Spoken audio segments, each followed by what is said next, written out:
Mas vamos seguindo aqui, gente. Vamos lendo a coluna do Reinaldo Azevedo, hoje na Folha Não Democrata, a Folha de São Paulo, mas as colunas do Reinaldão são boas. Extremas direitas têm um feriado asiago com Toffoli e delação de Mauro Cid. Lula celebra em paz o 7 de setembro e os reaças roem os cotovelos, meus queridos e minhas queridas. Vamos acompanhando aqui. Que feriado asiago, lembrando o bardo para as modalidades mais influentes da extrema-direita nativa, que ambicionaram e jamais desistirão. Esse é o seu ethos, tomar o poder por meio do golpe, seja conspirando dentro do ordenamento legal, seja investindo na disrupção institucional. Perderam. E perderão sempre, e se nos mantivermos vigilantes. É o preço, sim, da liberdade. Os reaças costumam invocar esse brocado a cada vez que se veem tolhidos no prazer perverso de humilhar os humilhados. Nas redes sociais, um sujeito chegou a evocar um texto contra o nazismo, de autoria do pastor Niemöller, para acusar de perseguição aos super ricos no Brasil. Como é que é mesmo? Um dia vieram e levaram meu vizinho judeu. Como não sou judeu, não me incomodei. Olha lá o Mauro Cid delatando o chefe. O Valente nos convidava também aos super pobres a reagir contra a cobrança de impostos de offshore e dos fundos exclusivos. Na cabeça dele, no que concerne a tributação, o governo Lula está para o nazismo como os nababos estão para os judeus, católicos e comunistas perseguidos. Tá legal o chat, né? Tem gente reclamando do PSOL e tem os chorões aí do Bolsonaro. Pinguem superchats aí para vocês poderem reclamar à vontade, inclusive daqueles que apresentam esse programa, meus queridos. Os fascistoides e sonegadores em tempos de redes sociais e de ignorância alastrante exercitam um discurso de resistência. Entendo seu patético momento, mas não me comovem. E o desconcerto e o desconcerto com S, dos direitistas. Reinaldo, já chego. É preciso caracterizar minimamente o ambiente moral e ideológico acanalhado em que se movem esses patriotas e que se sentem sufocados pela democracia e pelo Estado de Direito. Bradava outro dia contra o que se vê como censura do Xandão. Um desses entusiasmados dizia o seguinte: a liberdade é quase sempre a liberdade de quem pensa de modo diferente. Aí fiquei comovido.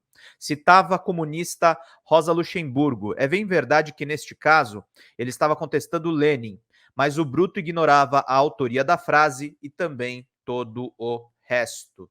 Dada a metafísica dos patetas, vamos aos personagens. Dias Toffoli, ministro do Supremo, fez o óbvio, anulou as chamadas provas, entre aspas, que embasaram um acordo de leniência da Odebrecht em razão das múltiplas estupefacientes ilegalidades cometidas pelo órgão acusador em conluio com o julgador.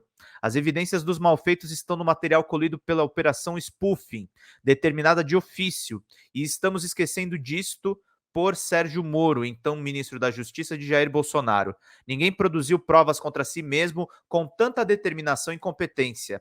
Imaginava destruir aquele conteúdo, não se deu conta de que o hackeamento era, claro, ilegal, mas não a sua apreensão, ordenada por ele mesmo. Eliminar provas é crime. O cara costuma ter um padrão, digamos, solipsista em matéria de língua e de direito. E tonitruam os catões da moralidade pública inconformados com o que consideram os riscos de a Cartago petista destruir a Roma de que são patrícios. A roubalheira não aconteceu, está tudo apagado. Os grupos até então mais perigosos formados no Brasil e que justificam o cometimento de crimes sob o pretexto de combater crimes eram as milícias e o Esquadrão da Morte. E a democracia repudia milicianos, ainda mais interninhos cafonas.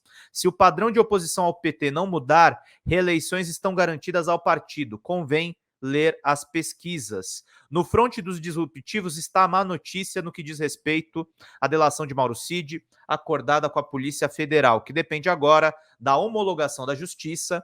Alexandre de Moraes é o relator dos inquéritos em que o ex-ajudante de ordens de Bolsonaro é investigado. A informação foi dada com exclusividade pela jornalista Andréa Sadi, do G1 e da Globo News. Com suas idas e vindas, parece que havia método na aparente maluquice de César Bittencourt, defensor de Cid, para lembrar de novo Shakespeare lá no primeiro parágrafo.